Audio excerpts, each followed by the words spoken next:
شاه احمد رضا خان بریلوي دی هم په خپل وخت کې انګریزانو ته خدمت کړی دی ډېر دا هم د انګریزانو پیداوار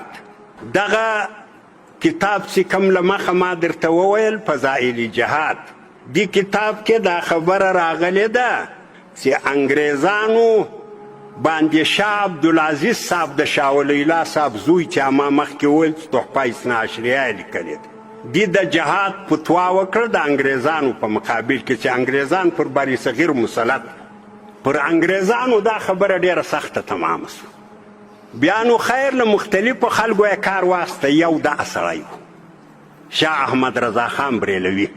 شاه احمد رضا خان څه خدمت و انګریزانو ته وکړي شاه احمد رضا خان پر شاه عبدالعزیز صاحب پر شاه اسماعیل شهید چې د شاه عبدالعزیز صاحب وراره ده پر دغو دوه دا فتوا یې صادره کړه چې دا وابیان دي اوس مقصد دا ده انګریزانو دته یو دستور ورکوي چې ته داسې کارنامه خپله کړه چې دا د شاه عبدالعزیز صاحب فتوا بې اثره ثابته سي او د خلکو له دغې فتوا څخه ذهن راواوړي په بل شي مشغول سي انګریزان خو هر وخت نن هم دا دسیسې شته که یو داسې عالم و چې د یو چا سر یې ورخلاصاوه دا د شاه احمد رضا خان سنت ته نن هم پاته ده پر هغه به ټاپه لګول کېږي نو هغه وویل چې شاه عبدالعزیز صاحب وابي ده د کتاب والا لیکلي دي چې دا هغه کلمه ده چې په بری صغیر کې انګریزانو ایجاد کړه دا د انګریزانو پیداوار دا د وابي کلمه موږ له ځانه دا خبرې نه کوو پر دا کتاب والا ورکو هر څوک یې کتلی شي نو به بیا خلکو ویل چې صاحب وابیان نو څه کوي نو وابیان زیارت نه مني غړی نه مني الوا نه مني پلانی شی نه مني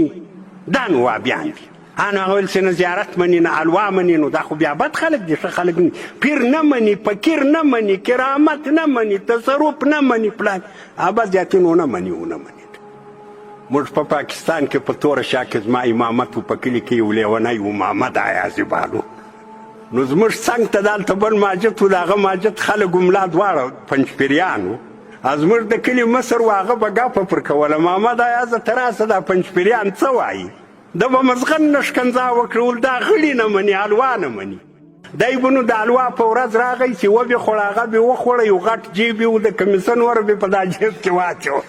دا جیب به دی غوړ برېښېدی وتی ننوتی دا د محمد عیاض فیصله ده دا د وابیانو فیصله بد د ښکنځا به وکړل دا الوا نه مني بس دغه د محمد عیاض د شاه احمد رضا خان یوه فیصله ده اوس هم دا فیصلې ګرځي وایي الوا نه مني غړی نه مني ښه شپه نه مني خیرات نه مني خیرات خو خیرات ته نو خیرات ولې نه مني دا کار شاه احمد رضا خان وکوي تاوی تر اوسه پورې هم ګرځي شاه احمد رضا خان هم پر دغه بنیاد دا کار وکوي ویې کوي د انګریزانو په دستور کنې دا کتاب وګورئ تاسې هم پښتو د کتاب کتلی شئ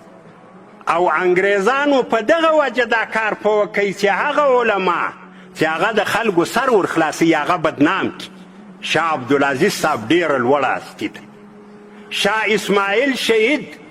په عملی جهاد کې په پېښور کې شهید سو آخر د انګریزانو په مقابل کې